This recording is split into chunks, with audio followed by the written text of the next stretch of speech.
Dobrodošli, moje ime je Azra Hadžić. Za vas izdvajamo ove priče. Zbog izraelske kontinuirane blokade isporuke humanitarne pomoći u Gazu, više od 1,8 miliona Palestinaca suočava se s ekstremnom glađu. Dok Izrael provodi genocid, u SAD-u se prodaju nekretnine na okupiranoj palestinskoj zemlji. Kakva je uloga američkih političara u tim aktivnostima? Uništavanjem nekad održivog poljoprivrednog sektora i zagađenjem zemljišta, Izrael pretvara Gazu u prostor u kojem je nemoguće živjeti. Humanitarna situacija u pojasu Gaze je krajnje teška. Količina pomoći koja je ušla u prvoj polovici novembra na najnižem je nivou u godini dana i iznosi svega 6% komercijalnih i humanitarnih zaliha koje je Izrael dozvoljavao da uđu u Gazu prije početka genocida. Iz UN-a kažu da se 1,8 miliona Palestinaca u Gazi suočava s krajnje kritičnim nivoima gladi zbog izraelske blokade. There is no any aid or food supplies delivered to the northern area of the Gaza Strip. Here we are talking about Jabalia, Beit Lahia, Beit Hanun since more than 1 month, except very small medical supplies. And the numbers are, by the way, the numbers already saying by the Pogatin that agrees that we have the least average supplies, even lower than any time from since October 2024. We are talking about 450,000 people in both Gaza and North Gaza cities. So as we confirmed that most people in the northern area of the Gaza Strip are relying on the humanitarian aid. So this is nothing compared to the needs of the people there. If we want to talk with numbers, which is we are not preferring to use it, the average trucks that is coming in now is below 50. We used to have 500 trucks at least per day. So you can imagine the huge needs of the people that it's nothing compared to what is already coming in. So the people in the north, we are talking about the 450,000 people in the north in Gaza needs food, nutritious food, needs shelter, needs access to clean water and medical supplies that it's not exist or allowed. This is what the report that we are noticing that they have stressed, that we are assuming that we are coming to starvation, to malnutrition and excess mortality due to this malnutrition and diseases and it's rapidly increasing in that area in the northern Gaza Strip in case we didn't have a real an immediate action within days, not weeks, as we have confirmed. Naš reporter Tarik Abu Azum razgovarao je s nekim od Palestinaca u Gazi koji kažu da preživljavaju samo sa jednim obrokom dnevno. Umu Muhammed, majka je 6 djece. Živi u improvizovanom šatoru u Deir al-Balahu. Njena porodica bila je prisiljena otići iz Džabalije na sjeveru Gaze. Za njih je i jedan obrok luksuz. معتمدين اعتماد كبير على التكية. وإذا ما عملوش التكية أو الصغار ما فضلوهاش تضطر إن أنت تعمل معلبات من هالبقوليات. تقريبا كان لحمة تقريبا من شهرين. الشهرين هذول هم مساعدات عن طريق التكية هذه. Gaza duže od godinu prolazi kroz humanitarnu krizu bez presedana. Porodice koje su nekada imale domove i sredstva za život sada moraju preživljavati u teškim uvjetima u privremenim kampovima. Prema izvještajima UN-a trenutno se za svakodnevne potrebe 80% stanovništva Gaze oslanja na humanitarnu pomoć. Ipak, kamioni s humanitarnom pomoći jedva da mogu ući u pojas. We used to have from 700 to 800 a day on September 2023. Now we have about on such severe humanitarian crisis, we have only 30 to 40 packs a day as maximum. Uz ograničenu pomoć i nedostatak resursa u području koje je nemilosrdno bombardovano i granatirano duže od godinu, palestinske porodice bore se da zadovolje čak i najosnovnije potrebe. Until Israel allows aid to flow freely into Gaza, civilians will continue to endure unimaginable hardships with hunger and food shortages casting a shadow over the daily life. Tarik Abu Azum, Al Jazeera, Deir al-Balah, Palestine. Dok Izrael ubija Palestince u Gazi, agencije za nekretnine traže kupce po SAD-u za kupovinu stanova i kuća u ilegalnim naseljima na okupiranoj zapadnoj obali. Ekipa Al Jazeera Plus je otputovala u grad Teaneck u New Jerseyu, gdje se moderna zajednica ortodoksnih Jevreja suprotstavlja pro-palestinskim aktivistima, koji pak tvrde da je ovaj grad postao kanal za prodaju okupirane palestinske zemlje i maltretiranje Arapa. Kažu i da mnogi političari potiču takvu praksu. Wars in general are actually very good for the economy, not during, but after. While the war on Gaza rages on, Israel's expanding illegal settlements at a record pace as real estate firms look for buyers abroad. Prices in Israel for the first time have gone down slightly, and it's a great time to buy. AJ Plus has obtained footage from several real estate expos featuring franchises for Keller Williams, one of the largest real estate agencies in the US, which has listed illegal settlements on its Israel website. That land does not belong to them. It belongs to Palestinian families that's been there for generations. When Israel is dropping bombs on the children of Gaza, maybe that's not the right time to promote West Bank settlement real estate. We're in Teaneck, New Jersey, where a tight-knit, modern Orthodox Jewish community is confronting pro-Palestinian activists who say the town's become a conduit for the sale of occupied Palestinian land and anti-Arab harassment, and that many of its own elected leaders are the ones encouraging it. Ma'am, what are you doing to ensure Muslim, Arab, and Jewish residents feel safe in this community? Now, some residents want answers from the state's most powerful politicians who they say are defying the US's own position that Israeli settlements are illegitimate. Hi, Representative Gottheimer. Why are you allowing events that are illegal under international law to happen in this town, Congressman? Teaneck, New Jersey is located just outside New York City. It's known for being racially diverse and for its sizable Jewish population. You know that I'm a church music director? Yes. Yeah, it's every Jewish parent's dream job for their Jewish son to become a church music director. That's a stupid joke. This is Teaneck resident Rich Siegel. He went viral on the internet after he asked the town council to shut down an Israeli real estate event. What this real estate event is going to do is it's going to fan the flames. If it goes forward, there will be a demonstration. I know there's going to be a demonstration because I'm going to organize it. But pro-Palestinian voices have faced major backlash, especially for protesting in front of synagogues where most of these real estate events happen. This is the issue of the Jewish Link that came out right after that. And you can see the headline is Hate March Through Teaneck. Look at this, pro-Palestinian mob. The word mob, can you imagine anything more incendiary? And it's in print here. Look at this. They have events here to promote settlement expansion. The paper that runs ads for these real estate events is co-published by town councilman Mark Schwartz. In fact, residents tell us a number of town council members have contributed to an atmosphere of hostility and misinformation.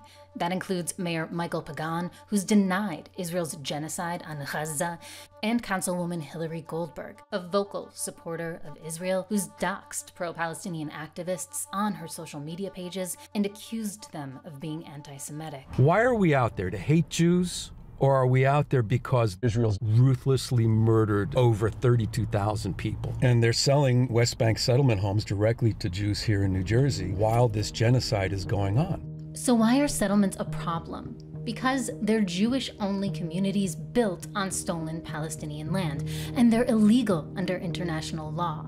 Put simply, that means... Predominantly, the real estate that's being sold is redlined real estate. It's for sale for Jews only. One prominent Teaneck rabbi appears in real estate brochures promoting his exclusively Jewish community in an exclusively Jewish town and invites others from the US to join him.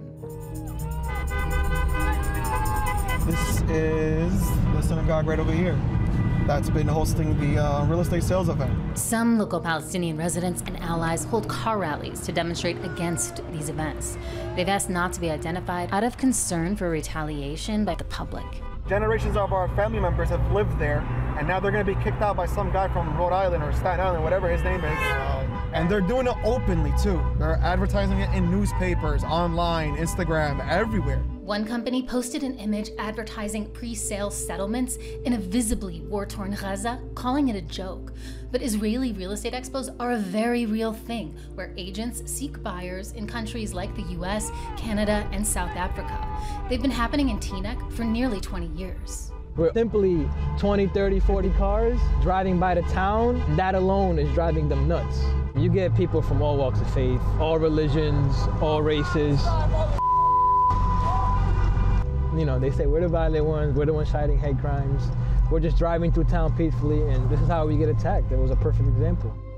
That's why this story is about so much more than illegal settlements. It's about a repeated pattern of harassment against people who criticize Israel. It's happened during town council meetings where protesters have been thrown out for being disruptive, and during a car rally when a man threatened a protester with a knife.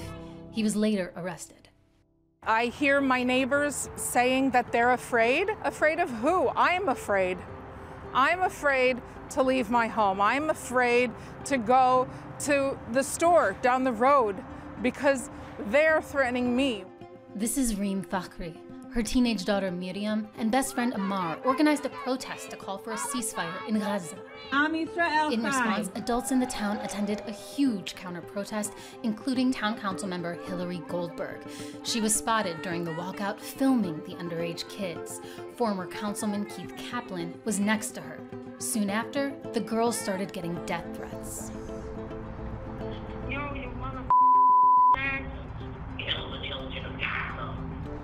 That's a really hard message to listen to. Yeah. Like, I woke up to this voicemail and it was just really upsetting. It's a weird dynamic to have, to know that like the town council and like the people who run the town are the ones pulling it apart, and we're the ones getting blamed for it. The town even got a congressman involved. This is Democrat Josh Gottheimer. He's staunchly pro-Israel and received some of the largest pro-Israel donations in Congress.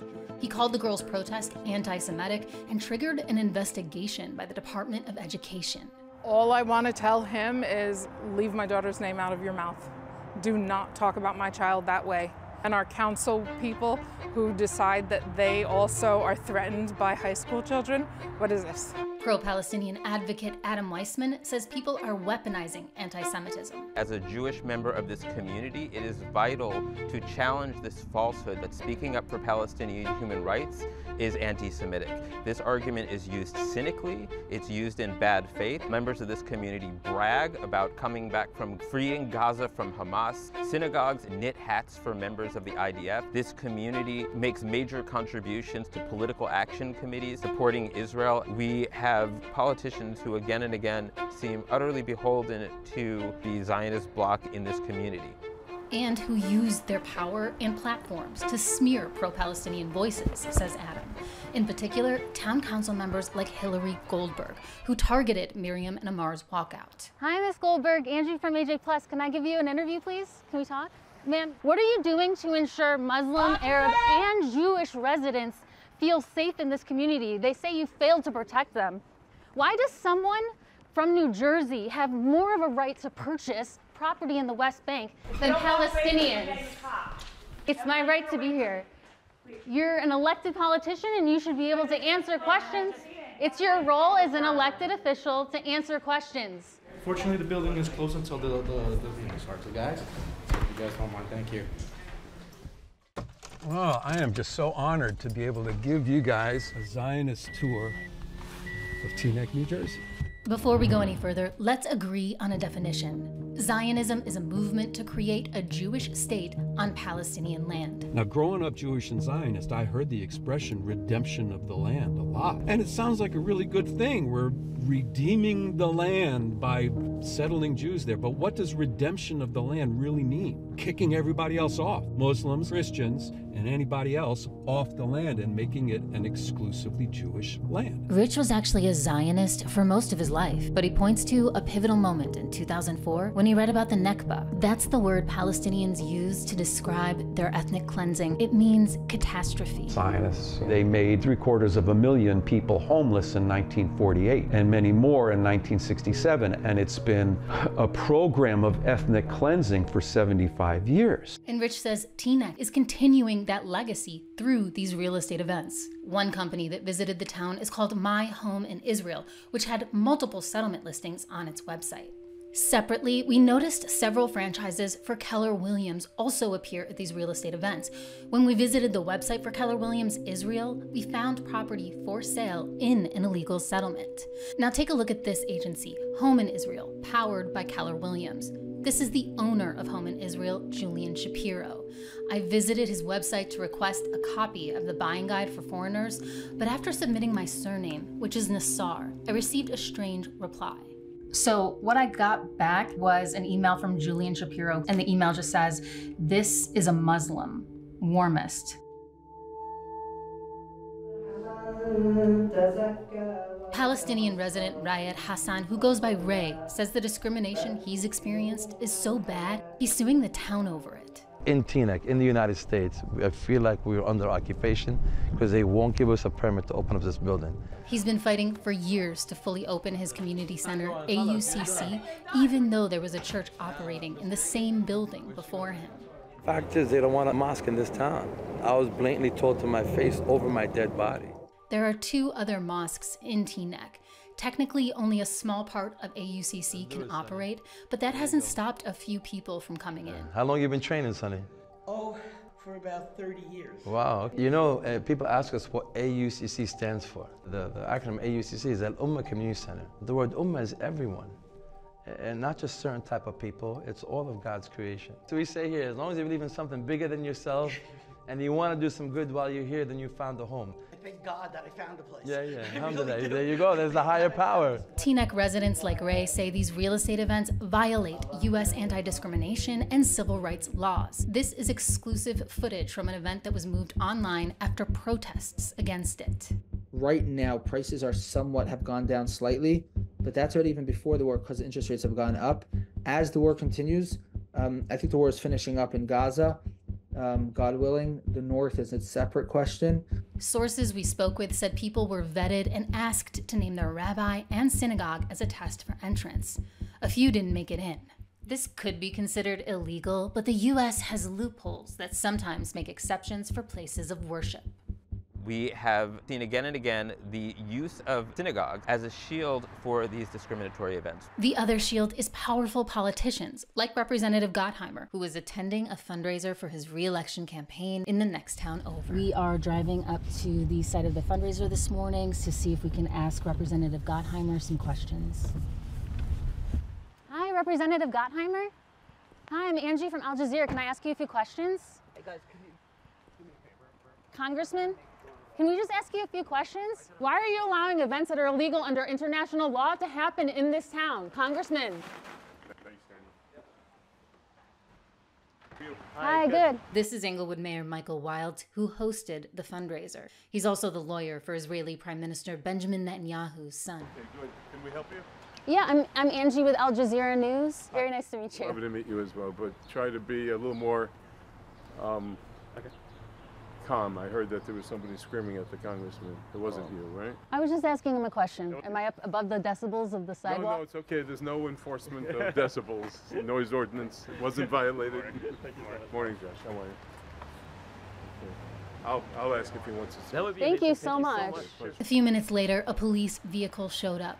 The congressman didn't agree to an interview or respond to our follow-up questions by email. Determined to get some kind of response from officials, we decided to show up at a public meeting instead. I came here tonight in good faith after multiple requests for an interview with Hillary Goldberg to ask questions that give her an opportunity to explain her side of the story. What are you doing to ensure the safety of Muslim, Arab, and Jewish residents who've told us you're failing to protect them? We still haven't received a response from Hillary Goldberg or other town council members. They're trying really hard, but we're not going to stop because nothing they can put us through here is comparable to what's going on with our brothers and sisters back over there. The fight has just started for us, whether it's the occupation locally in Teaneck with the Zionist-run government and the occupation in Gaza, which has got to end at the end of the day. The idea that Jews can be safe by isolating ourselves, by ethnically cleansing another community and claiming a land of our own is a fantasy. It hasn't worked, it never will work. I mean, to me, the greatest possibility for Jewish safety lies in solidarity. It lies in creating a world where we stand up for each other, where when one community is attacked, we all rally in defense of that community. And this is where bad journalism belongs.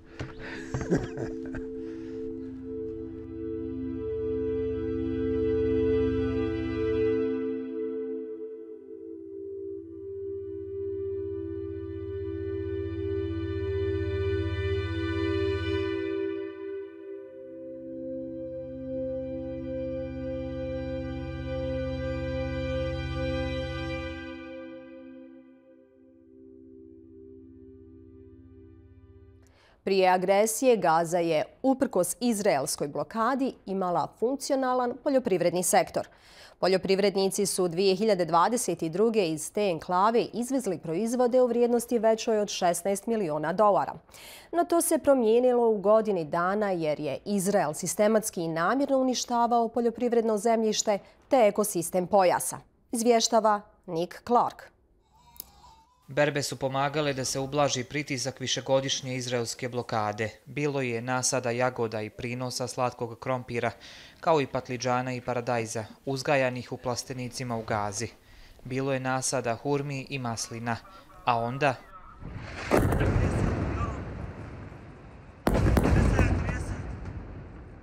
Sad su svi usjevi uništeni, voćnjaci počupani, plastenici srušeni. Buldožeri su zbrisali ono što bombe nisu. Poljoprivredno zemljište otrovano je teškim metalima iz municije. Tenkovi su utabali tlo zbog čega je to zemljište nemoguće obrađivati. هذا المشتل كان مكون كامل متكامل. في الاجتياح الأخير لجباليا تم تدميره بالقنابل الحارقة هيها. تم وقع قذائف حارقة هنا وغاد على كل المشتل. وتم حرق كل المعدات كان هنا فيها.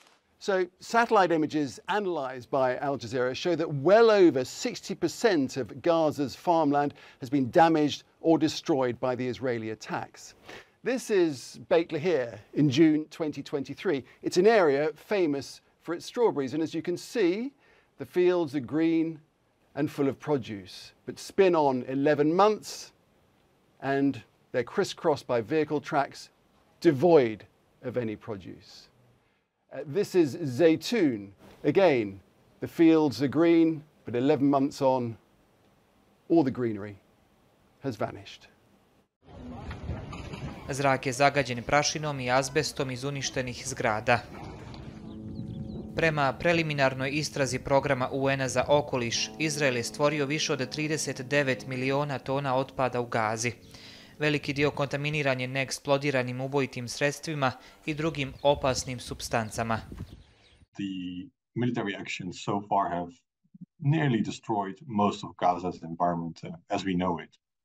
2/3 of all agriculture areas have been destroyed by military operations, by tracked vehicles, by bombings, and over 45% of all greenhouses and over 50% of all agricultural wells have been destroyed. So that means like there is substantially damage to the environment where people in Gaza are depending on. Sakupljanja i odvoza smeća nema, a kanalizacija je stigla na ulice, u šatore i more, trujući ekosisteme, čineći ribu nesigurnom za jelo, u vrijeme kad se pojas suočava s glađu. S kontaminiranom slatkom vodom i brojnim uništenim bunarima, nakon godinu dana nemilosrdnih izraelskih napada, urođena sposobnost Palestinaca da pronađu rješenje dovedena je u pitanje. Na kraju smo još jednog Al Jazeera svijeta. Do narednog susreta, doviđenja.